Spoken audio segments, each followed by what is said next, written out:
Hey there, Mark Brown. How do you handle after the talk? We've been talking for 2 years about the presentation themselves, but how do you handle when people come up to you and you can get overwhelmed? This question actually came in from Andrew Cooper, one of our friends, one of our students at Stage Time, and just a great guy. And he asked the question. I thought we never talked about that. This is true. And I think there are many among us who want to know, what do you do after your talk? Anyone can give a presentation. Few deliver unforgettable presentations. What's the difference? You're about to find out. Welcome to the Unforgettable Presentations Podcasts with your hosts, world champion speakers and coaches Mark Brown. Your life tells a story, and there's someone out there who needs to hear it. And Darren LaCroix. Stage time, stage time, stage time. Ready for some powerful presentation ahas? Let's dive right in.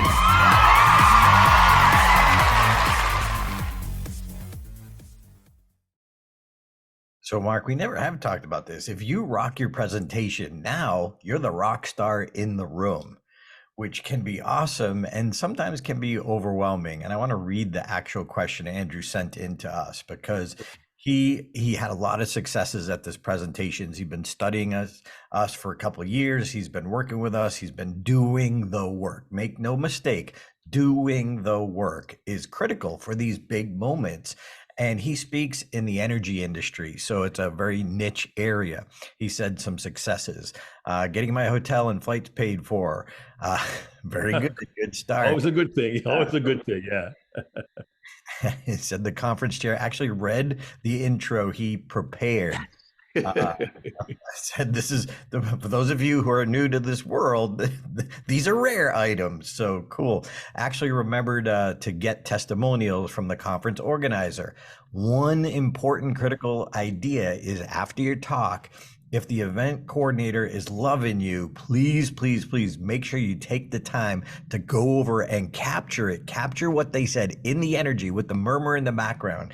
There's some great resources on iRig mic. iRig 2 is the one that I have, which is awesome to hold it up, go right into your phone, and it leaves a little bit of the murmur in the background, which gives some great energy without being overwhelming or without being able to not hear that. He said he also used Mentimeter in person, which they loved, something he learned from actually Kathy, one of his co-members of Stage Time. He worked with the AV team to secure everything he needed. Okay, again, if you're new to getting the big presentations, that is important. Make the AV person your hero. He used his own personal stories. He left them one simple, clear message. Minimize waste, maximize efficiency. Mark? Excellent. All good. And by the way, you said the iRig mic works with a mobile device, either iPhone or Android. It may require an adapter, but it's an easy way to carry your mobile phone and a really decent mic that is focused entirely on what's going into the mobile device. It's good quality audio with good video, and it's all it takes. You don't need a 3-camera shoot and to hire a crew to get testimonial videos. Yeah, and sometimes they might not give the greatest, but capture it, because in that moment with the excitement, as long as they're not distracted running to set up the next speaker or something like that, that is the moment we want to capture. That's when the energy comes through, and we love that. He wanted to say a sincere thank you to both of us. Here's what he said. He had the idea for this podcast, and part of Stage Time, we listen. The idea for a future podcast. He said, I personally struggle with how to deal with people I have delivered a presentation to at a conference. People want to talk to you, ask you questions, congratulate you, say hi. It's all a bit overwhelming. How do you focus on one person when someone else wants to join in? How do you get testimonials from folks when other people want to talk to you? And how do you cut someone off when they seem to be chitting and chatting and chatting while while others are waiting? So I thought it was a great idea. We've never talked about this. So Mark, what's your initial thoughts? Well, the first part of his question is, I struggle with how to deal with people who want to talk to you, ask questions, congratulate you, say hi, all at once. It's all a bit overwhelming. And nobody wants to be rude. We don't want to be rude. And our audiences don't understand very often at the end of our talk, particularly when it goes well, we can be really high in adrenaline. We're pumped up for what's happening next, and they don't always know. Sometimes after a talk, we must now go and do a secondary breakout session. First of all, I try to be as courteous with everyone as possible. I try not to engage in long conversations, especially when I can see there are 3, 4, 5 people milling about who clearly want to speak with me. So my first thought is give your attention to that individual, let them know you acknowledge them, thank them, but I try to end the conversation or at least tell them, I'm happy to talk to you at greater length later, but as you can see, others want to speak with me and I really value your input. Can we get together maybe over supper tonight? Or here's my contact. Can we meet offline and talk some more? The caveat there, or the exception there, is if that first individual is someone who may be the event planner or someone who's high in the organization from whom I can get a testimonial, I'll try and secure that at that time because I don't know if or when I'll get them again. But the key is to be respectful and courteous at every opportunity and give them the understanding that even though I can't talk to you at great length right now, I would like to interact with you later and to answer your questions. Because the truth is sometimes later may be a better opportunity to get a testimonial. Darren, your thoughts on that? Yeah, I think what you're saying is great. And it's never simple and easy, but it is about connection and making that eye contact, shaking that person's hand. That is important. I also learned a technique from one of my comedy mentors, Don Gavin, about shaking someone's hand and actually pulling them away to go to the next person so the signal is clear. Now, every situation is going to be a little different. There's a line of people lined up to talk to you that some people will get it, but some people you might have affected so much that it's all about them and they're oblivious to the line behind them. So we've got to find that way. You're going to make some mistakes. Always be polite, always understand, and then even bring your eye contact to the next person. Hello. You know, as we wrap it up, thank you very much for coming to talk to me. And you got to be sincere. I sincerely appreciate that. Hey, and then bring your eye contact to the next person. It's a fine line. And if you're an introvert like me, you have to get used to it. You have to get used to it. But we're trying to serve our audience because sometimes those are the magic moments that if you nailed it and you were unforgettable, more people are going to want to talk to you, but they want to tell you their story as well. They want you to hear their story. Mark? Well, there's one more thought I want to add, which takes place before you have that conversation. What? Yes, there are techniques, and Darren is very good at this, of giving the audience different ways to get in contact with you offline themselves personally. If they have access to your program, to your book, to your email, to your business phone number, and you let them know from the stage, clearly we don't have time to discuss everything, please reach out to me. I'd love to chat with you offline if at all possible. So even if you don't get to them in that line, at least there is a way for them to get in contact with you later on, which may lead to an extended conversation. It may lead to a strong testimonial. It may even lead to another engagement. So give them a way to get hold of you before you walk off the platform so you do not lose potential opportunities. Darren? Yeah, have a stack of business cards handy. Say, hey, you know, I would love to talk more deeply about this, and hand them your card. Say, send me an email, or if you're comfortable giving out your cell phone, then give out your cell phone. But whatever works for you, but give them that way that works for you, lets them feel acknowledged and that they can continue the conversation. Now here, if you're listening to this, if you're new, if you've been around for a while, if you already are a rock star, make no mistake, this is gold. Gold, Jerry, I tell you, gold. Just speaking to a chapter about multiple streams of speaking income, an NSA chapter, the National Speakers Association.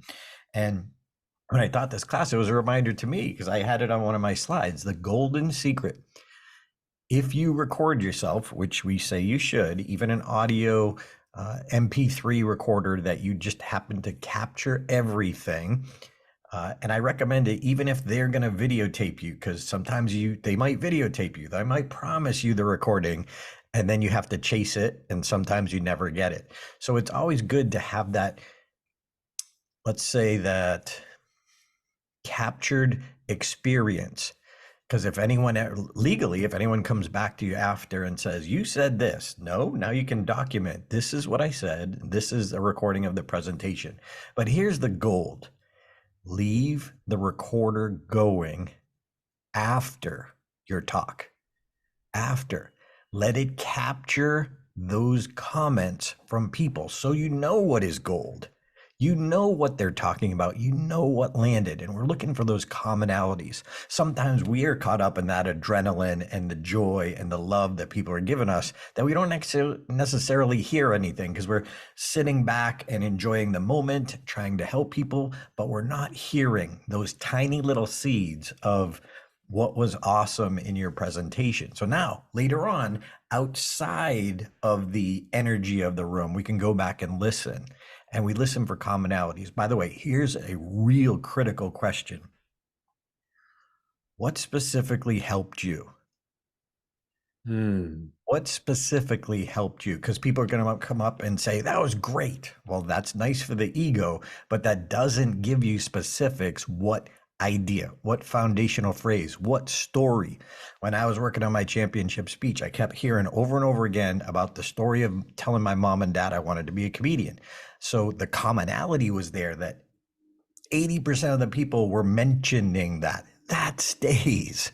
Some of the other things that I thought were great, nobody mentioned. That goes. We either need to tweak it and try it again or let it go. Let it go. But please capture the golden rule. Capture the comments after when people come up and talk to you. Mark? And to use an alliterative term, capture common comments. Capture common comments because they rise to the top and they tell your audience is telling you this resonated with not one, not two, but 12 or 15 people. And the beauty of the golden advice Darren just gave is this. Sometimes during that conversation, someone will say something valuable, which you will not catch in the moment. You've got adrenaline. You've got people around you. You're hearing different comments and you miss it. But Darren says, go back and listen to it. And all of a sudden, you hear a comment that says, whoa, that was dynamite. I can use that. Could be a pithy quote, or it could just be an aha for you that reminds you that you accomplished your goal. You did touch someone in a meaningful way. And the message you wanted to deliver landed perfectly. So this is a critical piece to capture what is being said to you and around you that can help you to elevate your next audience's experience. Yeah, Mark, I remember I was in Arkansas speaking to an engineer group from Tyson Chicken, and I felt like I was bombing. I felt like I was dying because my jokes would go out, and this was in the day of my Laugh and Get Rich keynote. My jokes would go out and die. They would go out and die. There was just no wave of laughter or anything like that. So I went through, we call it in the comedy world, I burned through material. I did a 1-hour keynote in 35 minutes. I thought I bombed. And then after the talk, I turned to the speaker bureau. Her name is Carrie. I said, Carrie, I'm sorry. I don't know what went wrong. Let's just grab my books and go. And I turned to grab the books. And there was a line of engineers to buy my book. I was like, what happened? And I realized my own problem was they didn't emote. They didn't express that energy. And we as speakers, sometimes we love that. We expect that all the time. But just because a group doesn't emote doesn't mean they don't like you, don't enjoy you, don't want more from you. So after the talk, I realized the talk went better than I thought. It just wasn't funny to them in that moment, but they still liked it. So there's so much that we can learn if we take the time to study those 10, 15, 20 minutes after our talk. Maybe we connected, maybe we didn't. If you feel like you had this amazing connection, ask them, what made you feel connected? Oh, well, I saw you milling about before the presentation and you were talking to Barbara, and everybody loves Barbara. And it made me realize you're not like every other keynote who runs in, does a presentation, and runs out. People are watching us, especially if they know who we are or they know we're the speaker. They're watching us off stage. And it is attributed to the connection. What we do and how we do it can be attributed to the connection that we have with them, what they see before, what they see in the airport. When you land, there are other people going to that same conference at baggage claim with you, but you don't know who they are. They're not wearing their badges yet. Our point is, a lot can be done, a lot can be gleaned from what you observe after your talk. And you made a point, and I shouldn't begin with the word "and," but I want to connect a thought you made, continue your thought. You said, running out after you speak. We would encourage you strongly, if at all possible. Now, there are times when your calendar and your schedule, or schedule if you're in the UK, requires you to speak and run. But as far as possible, avoid having to speak and run. We've all had to do that at one point or another in our careers. But if you invest the time and build in time to have these secondary conversations, you can learn so much about the effectiveness of your presentation.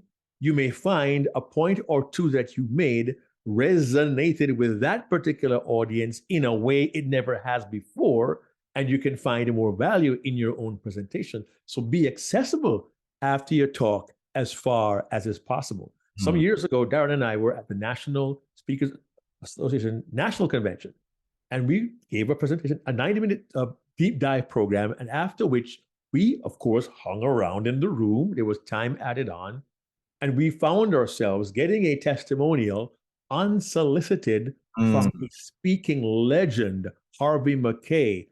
I said, what? He wanted to give us a testimonial? Now, had we simply left and gone to our next session, we would have missed an opportunity that was for us gold, because in the industry, this man is literally a legend and was highly respected. Well, let me just say one thing, Darren. I couldn't be more sincere. On 1 to 10, I can't give you 10. You were good. Thank you. Do you mind if I tell you why? Please. Because you were an unbelievable 15. The best I've seen. I've been around 20 years. More take-home value here than anything I've seen. I have 4 pages of notes. Wow. Congratulations. Thank you. Fabulous. So an unsolicited testimonial from someone of that caliber was meaningful to us because we were there. And as Darren says, your entire persona before at the airport, on the ride to the hotel, and afterwards can be so meaningful. Darren, I've never told you this. One of my biggest thrills regarding this particular experience came when Andrea and I were in India at the end of 2017. And after the program, Andrea and I were flying back late at night. We got to the airport, and there was a group of Toastmasters from Sri Lanka, and they were part of the same event. Maybe 8 or 10 of them, and they saw us in the airport. And Darren, the response they had, the looks of, oh, Mark Brown, I want to talk to you. Of course, they want a picture with my wife because she's a whole lot better looking than I am. But the reaction they had days after at the airport, flying back to Sri Lanka, we're flying back to the USA, but they wanted to meet us, took photographs, asked a few questions, and they were thrilled. My point here is this: after your talk isn't always immediately after your talk, because there are individuals who will want to talk with you later on down the road. And Darren, I appreciate what you do for your events. You try to go in there early and stay as long as you can for the whole event. You also get to hear other speakers. And I know it's a sidebar, but the experience of having you at the event for not just an hour, but for 2 or 3 days can really change the audience's point of view. And it gives you a chance to hear from them after they've had time to process what you've said, maybe a few hours or even a day later. Yeah, Also, Mark, I just spoke with you at NSA Georgia, another after your talk, a new idea, concept. A lot of you may be aware of this anyway, but just plant that seed or reminder, or what can you do to encourage this? Is I had 2 or 3 people from NSA Georgia reach out to me on LinkedIn. Connect with me on LinkedIn. So in your talk, are you inviting that to happen? Because these are people who I had time to talk to some people before I had to rush to the airport. But these 3 people reached out to me and continued the conversation and asked about my upcoming event, asked about my business mastery program.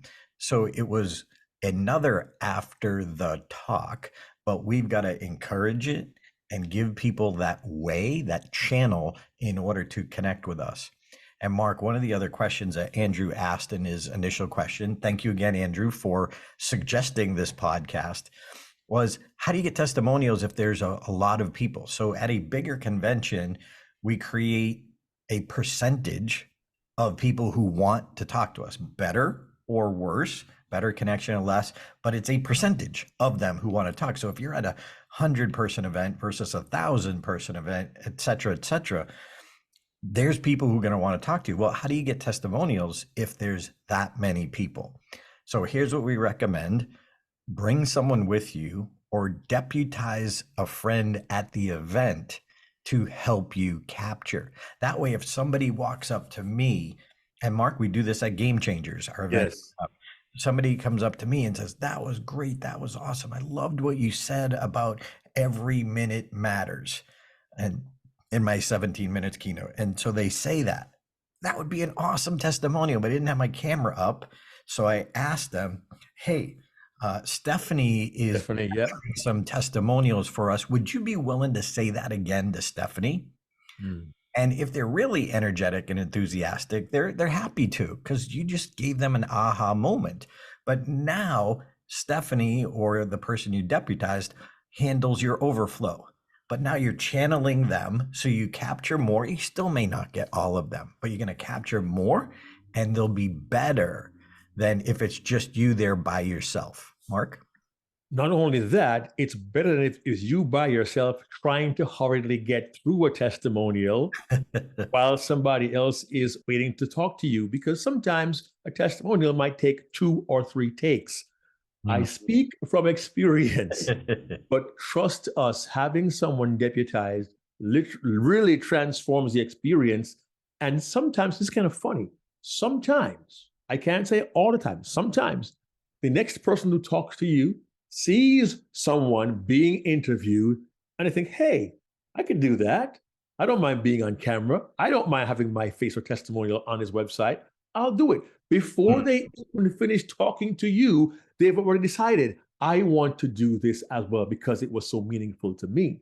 Yeah, so I think it's also to our advantage when someone else sees an interview. Yeah, they might want to join. I can't guarantee they will, but it certainly increases your chances of getting another video testimonial. Yeah, Mark, at NSA Georgia, I made sure I made time, went over to Jeannie, your friend. Yes, our program chair. Asked her if I could get a testimonial from her. So here's an example. We're just showing you, here's what we do, and here's why we do it, and here's the result. Hi, I'm Jeannie Snyder. I am president-elect of NSA Georgia.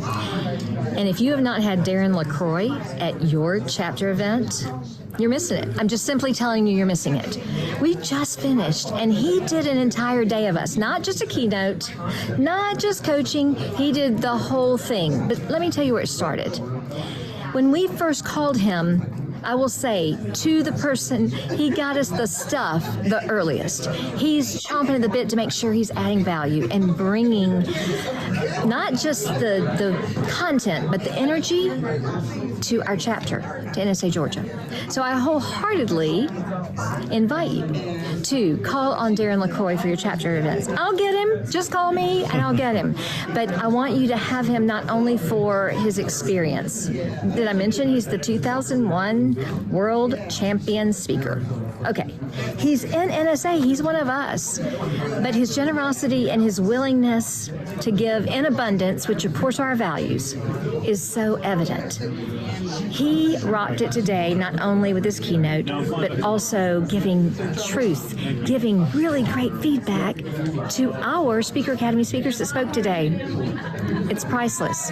Can I tell you also what wasn't priceless? He raised over $1,600 for our chapter by generously giving two of his programs. Our members bought them, and our members are still here. We can't get rid of them today because they're so excited about talking with Darren.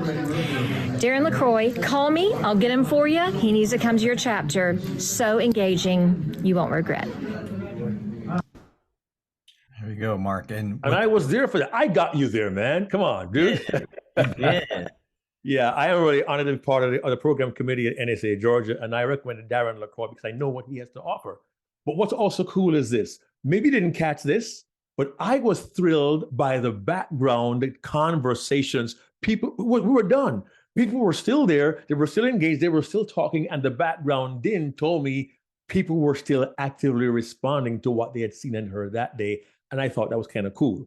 I am biased, but I'm being honest about what I saw and heard. And it was easy.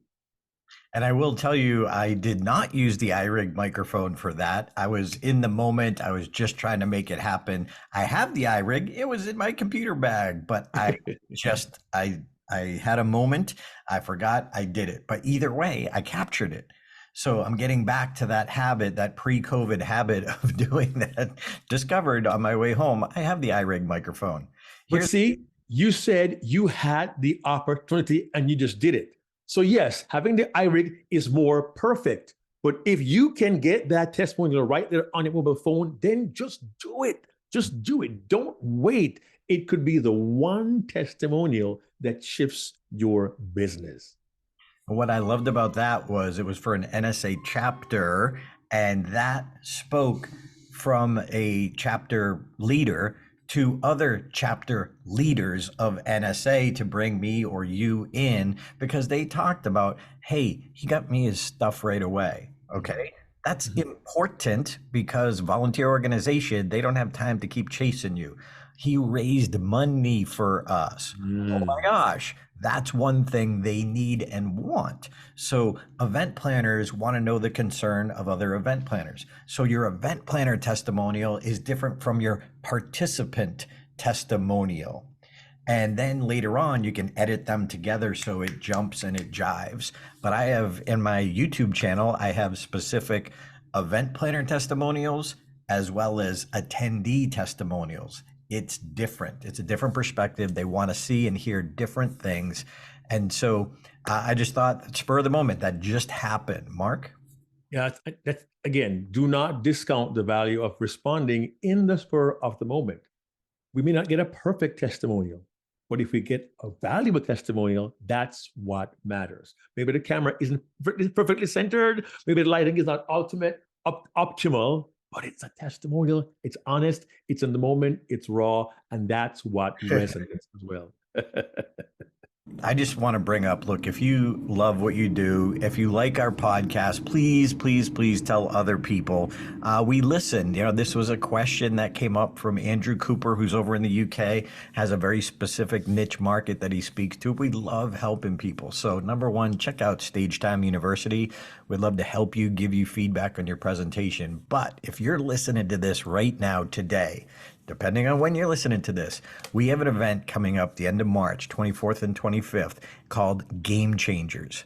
I love the quote by Jim Rohn. You are the average of the 5 people you spend the most time with.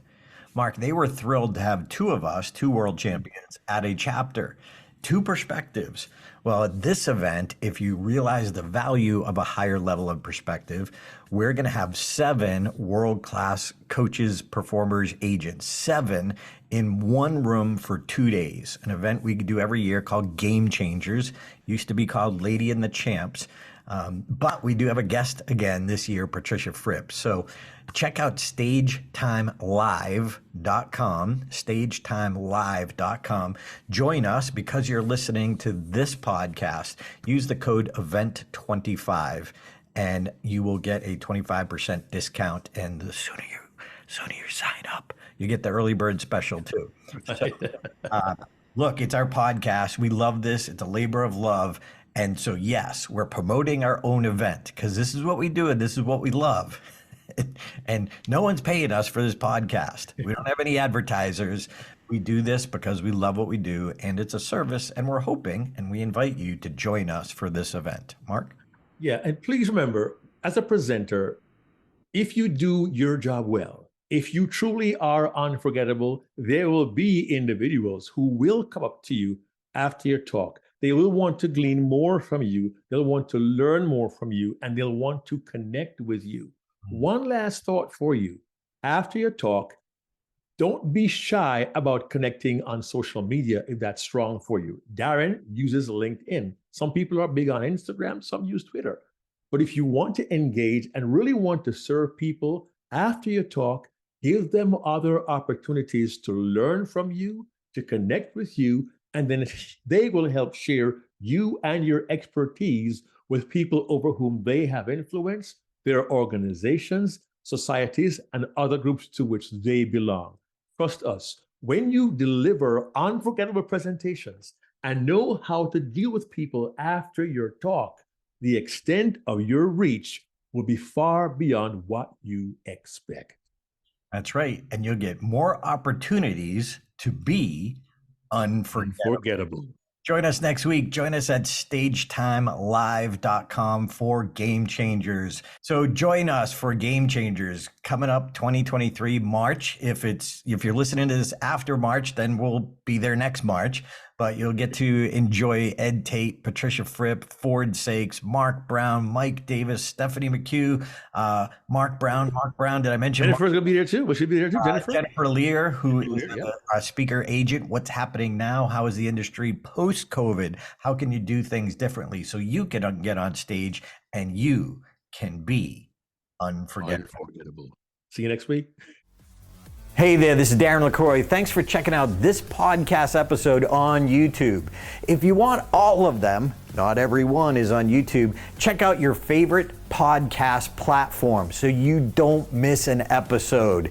Keep being a sponge so you can be unforgettable. Check out StagetimeUniversity.com, where good presenters become unforgettable.